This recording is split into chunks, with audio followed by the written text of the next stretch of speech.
Bonjour à tous et bienvenue dans votre émission Autour de la parole.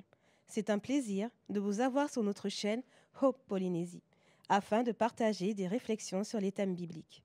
Aujourd'hui, nous avons la chance de recevoir le pasteur Raumadoum et le pasteur Teaotea Gilles. Bonjour. Bonjour Karen. Cette semaine, notre leçon porte sur les thèmes majeurs de 1 et de Pierre.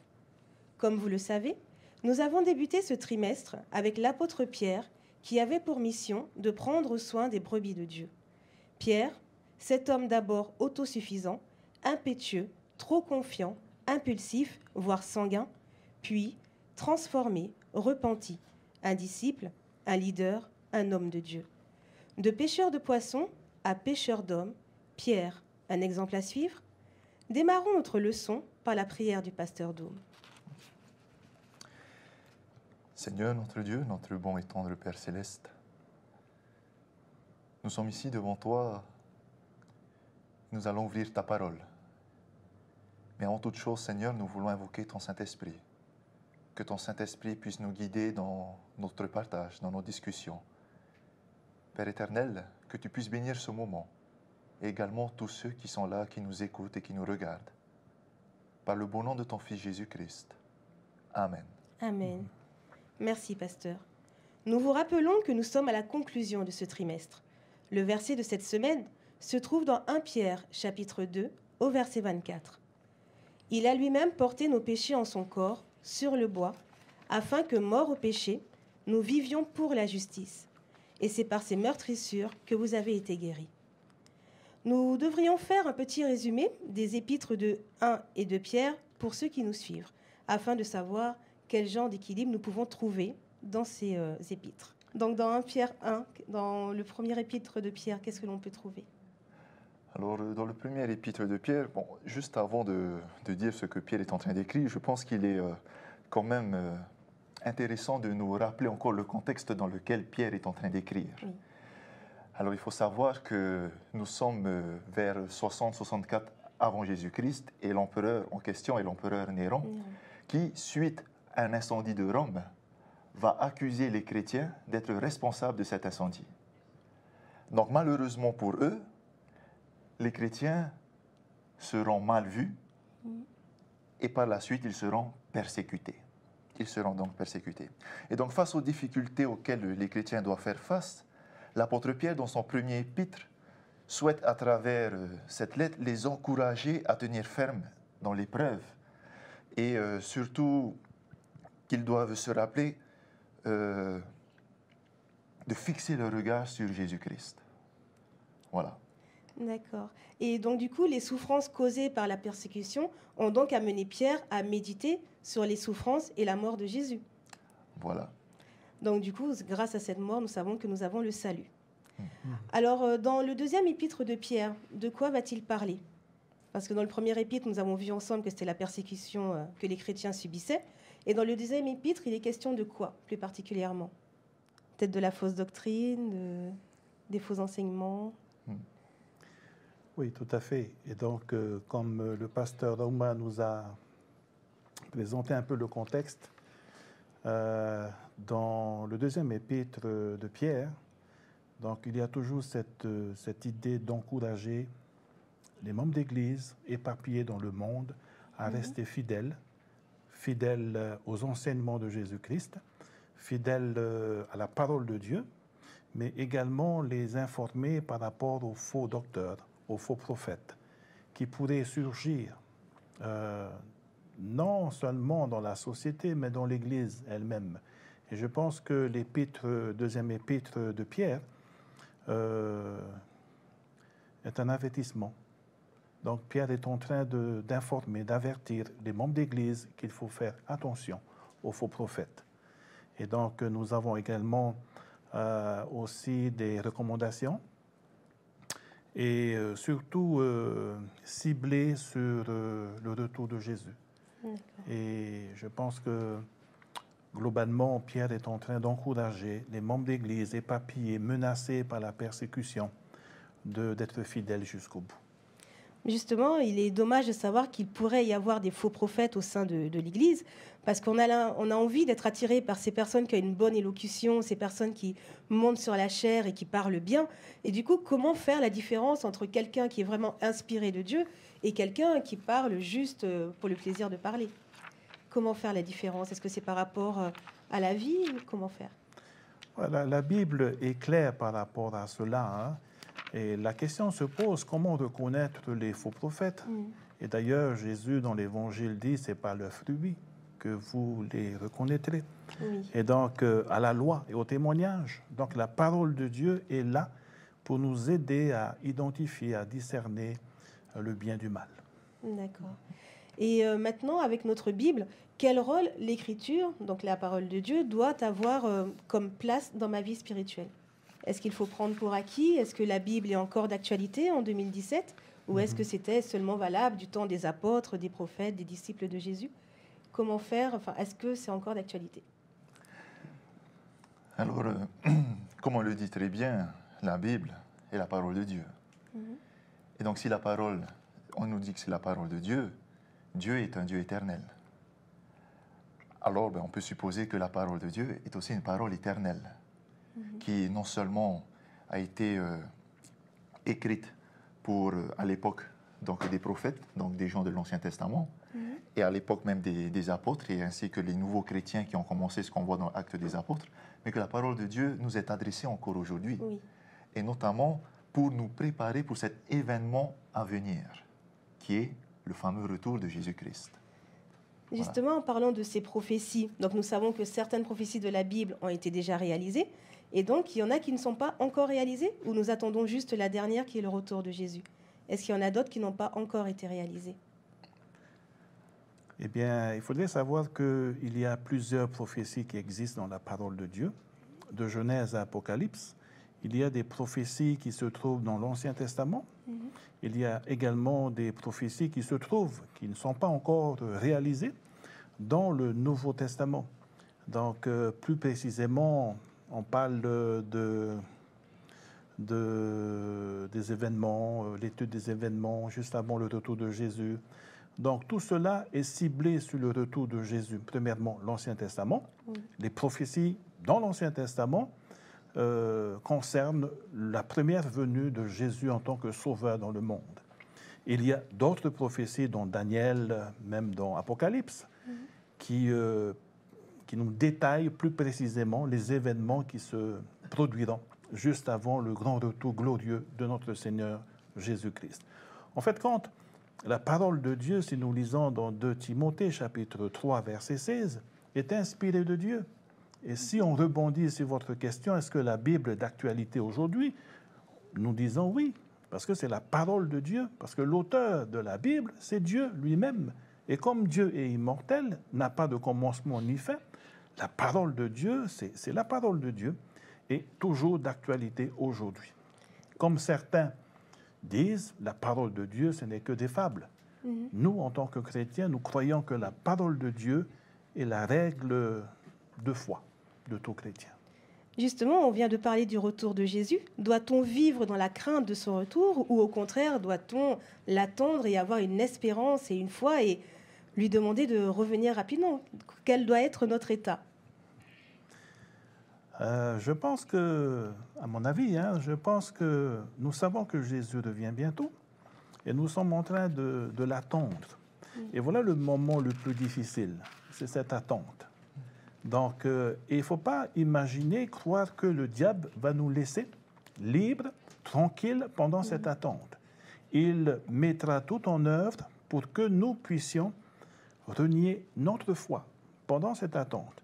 Et je pense que c'est à ce moment-là que nous devons être forts, vivre dans sa parole, avoir une vie de prière pour que dans cette attente, nous puissions toujours être prêts pour son retour. Il y a des personnes, des chrétiens qui, dans cette attente, déjà quittent la foi. Manque de persévérance, manque de foi. Et je pense que le danger est là, le problème est là. Nous devons absolument enraciner notre foi dans la parole de Dieu. Lorsque le vent viendra, la tempête viendra, nous puissions résister en toutes choses. Et je pense qu'ancrer notre foi dans la parole de Dieu, c'est ce que nous devons faire pendant cette attente. Donc là, on a parlé bien sûr du diable qui ne nous laissera pas en paix. Étant donné que nous sommes enfants de Dieu, nous ne devons pas avoir peur, car nous savons que Christ a déjà tout gagné. Mais est-ce que c'est à ce moment-là qu'on va parler de persécution? Alors certes, en Polynésie, on ne va peut-être pas vivre la persécution comme les chrétiens le vivent en Asie ou en Afrique, persécution physique. Mais est-ce qu'en tant que chrétiens, nous sommes quand même persécutés? Je pense que, comme le pasteur Roma disait, le contexte des écrits de Pierre, donc il y avait eu une persécution physique sous l'empire de Néron, l'empereur Néron.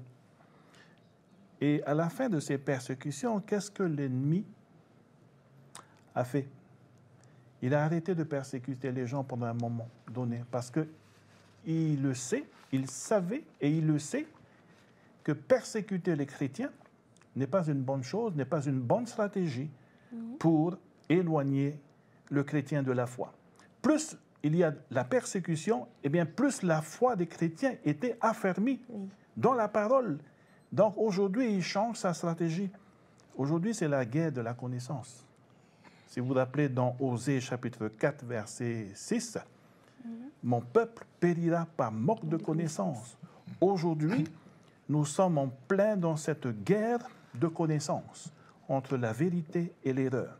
Et je pense que l'ennemi est en train de doubler ses efforts pour semer la confusion dans l'esprit des chrétiens. Et nous, aujourd'hui, nous qui croyons que la parole de Dieu est nécessaire pour rester dans la foi, il faudrait que nous puissions méditer, nous baigner de la parole de Dieu 24 heures sur 24. Donc, en gros, plus nous allons être persécutés, subir des épreuves, mieux c'est. Ça veut dire qu'on se rapproche de Dieu. Donc, nous ne devons plus redouter les épreuves. Voilà. Et puis, j'aimerais aussi rajouter à ce que pasteur Gilles vient de dire, d'où l'importance de nous plonger dans la parole de Dieu, à la lecture, à la méditation et à la prière. C'est que dans le premier épître, la persécution, comme le pasteur l'a dit, c'était une persécution physique. Mais plus on persécutait, et plus le nombre de chrétiens augmentait. Donc, Satan, qui est à l'origine de cette persécution, qui voulait empêcher le mouvement, le christianisme de se répandre partout sur la planète, va changer de stratégie. Et c'est pourquoi la deuxième épître va attirer notre attention sur un autre type de persécution qui va venir à travers les faux prophètes, les faux docteurs, qui viendront donc dans l'Église, au sein même du christianisme, pour semer la zizanie, semer le doute. Et nous savons tous qui est le roi du doute, le prince du doute, c'est Satan. Voilà. D'où l'importance donc de passer notre temps, plus nous nous approchons du retour de Jésus, d'où cette importance de nous plonger dans la parole de Dieu, afin que notre foi soit affermie et surtout à reconnaître qui sont les faux prophètes des vrais prophètes. D'accord. Donc nous allons lire ensemble 2 versets. Donc, pasteur Doum, le 1 Pierre chapitre 1 au verset 10, s'il te plaît.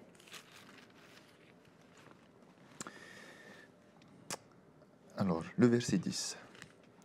Les prophètes qui ont prophétisé, touchant la grâce qui vous était réservée, ont fait de ce salut l'objet de leur recherche et de leur investigation.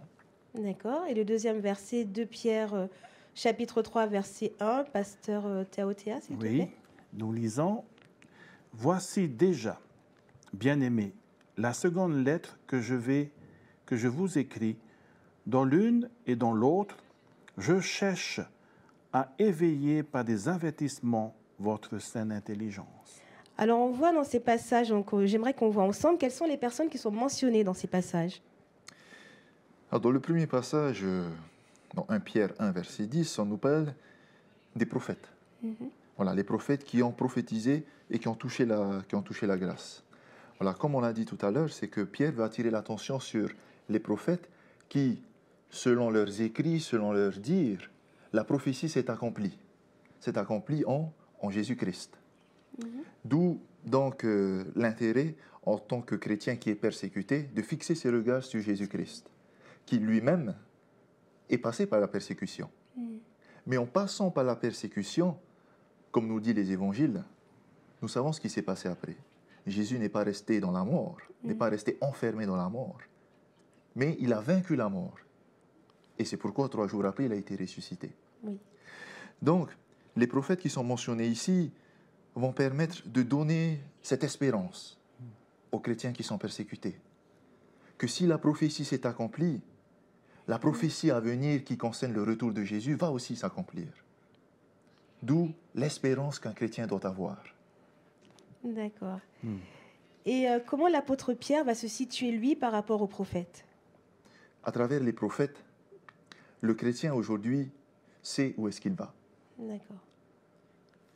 Il connaît ce qui est arrivé, il connaît ce qui se passe aujourd'hui, et il connaissait ce qui s'est passé, ce qui se passe aujourd'hui et ce qui doit arriver. D'accord. Voilà. Donc, nous sommes dans le monde en ce moment. Et comment devons-nous être différents? Parce que nous avons accepté Jésus-Christ. Comment, dans notre relation avec les autres, devons-nous nous comporter? Comment montrer que nous faisons la différence, que nous sommes mis à part en quelque sorte? Comment doit-on peut-être parler, s'habiller, je ne sais pas. Comment faire la différence? Je pense que il doit y avoir une différence. Tout comme la lumière et les ténèbres, tout comme la vérité et l'erreur, tout comme le bien et le mal, il y a une différence. Et que nous devons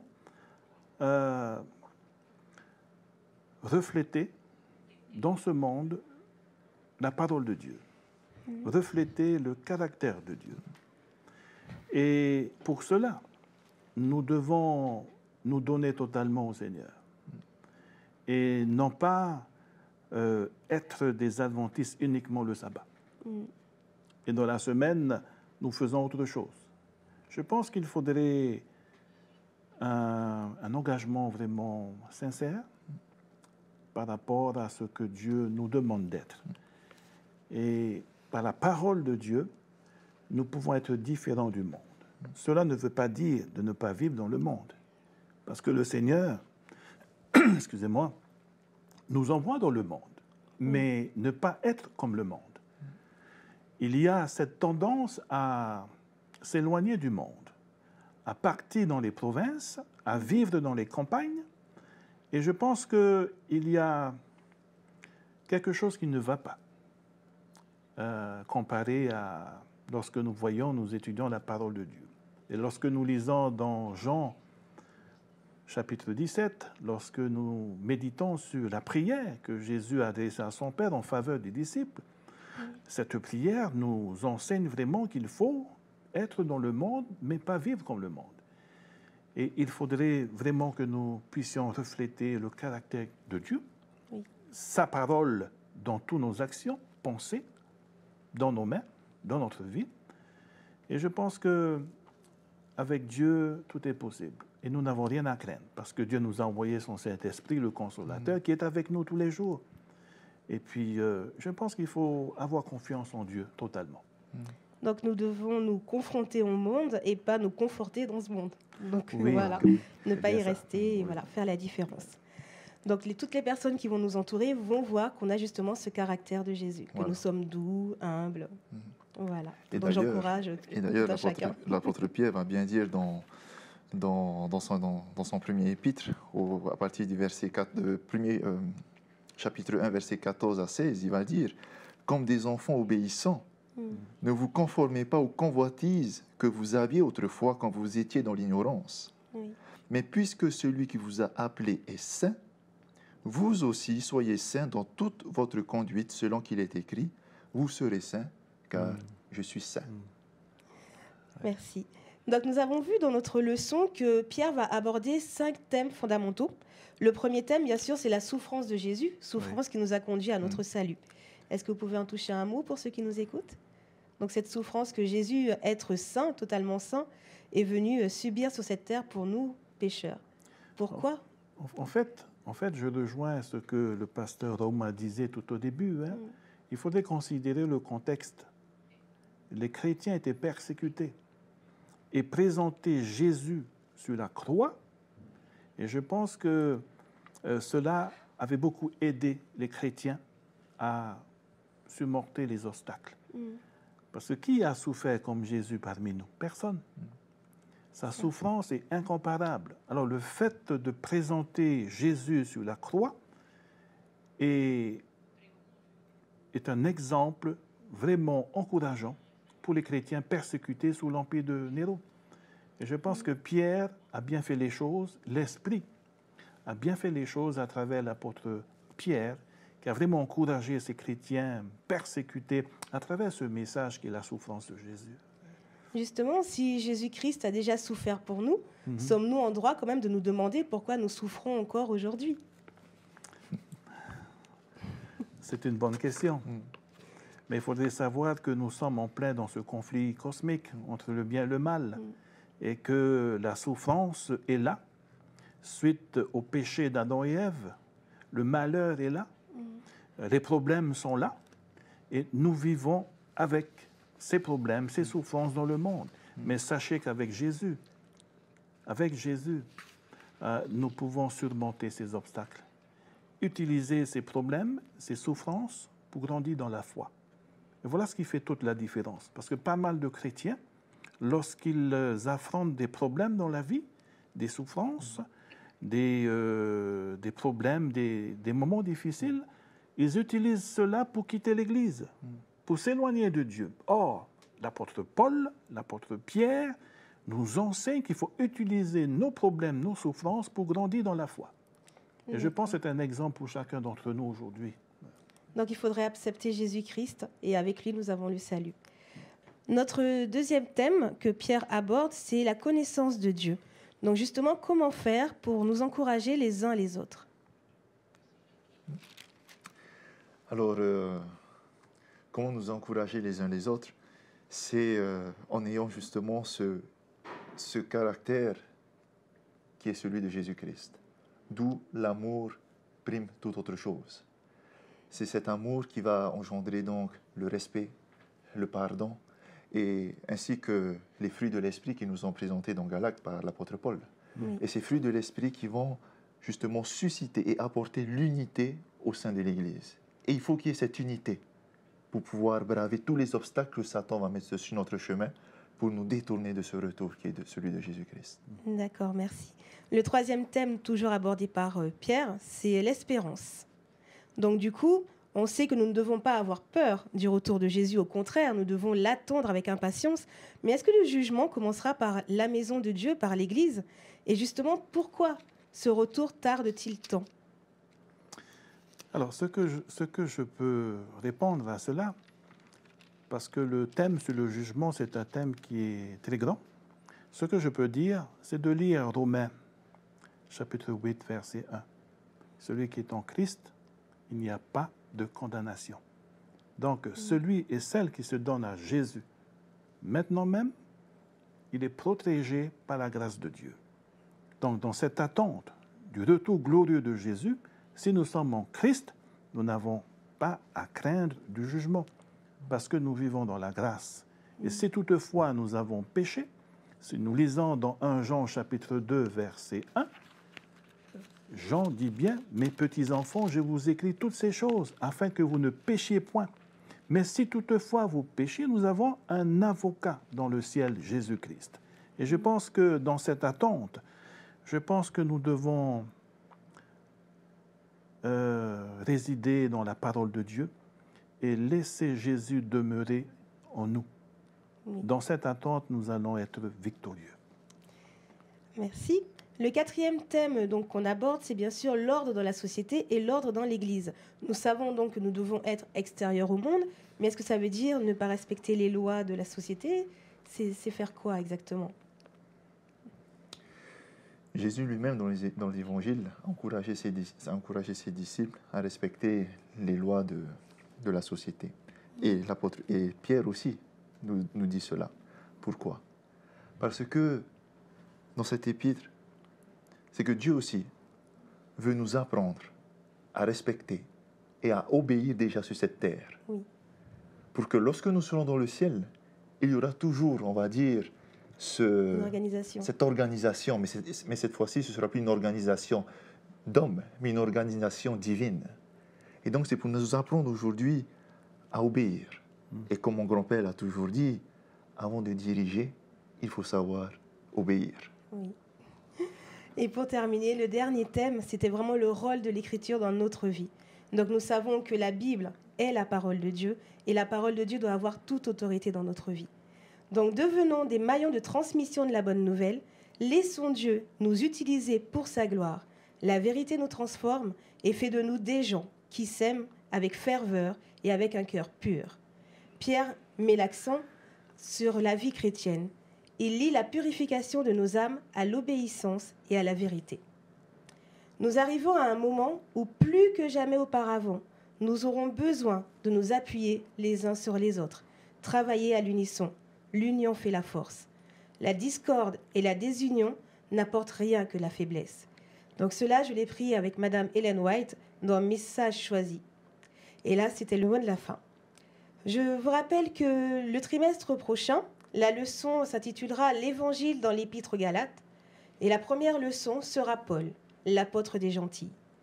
Cette leçon nous invitera à cheminer avec l'apôtre Paul. Qu'y a-t-il dans l'Épître aux Galates qui fait d'elle un tel pivot de la réforme protestante? Nous le découvrirons ensemble prochainement. Merci au pasteur Raumadoum. Merci. Merci au pasteur Gilles Théotéa. Merci à vous de nous avoir choisis et de nous avoir suivis. Nous vous donnons rendez-vous au prochain numéro d'Autour de la parole.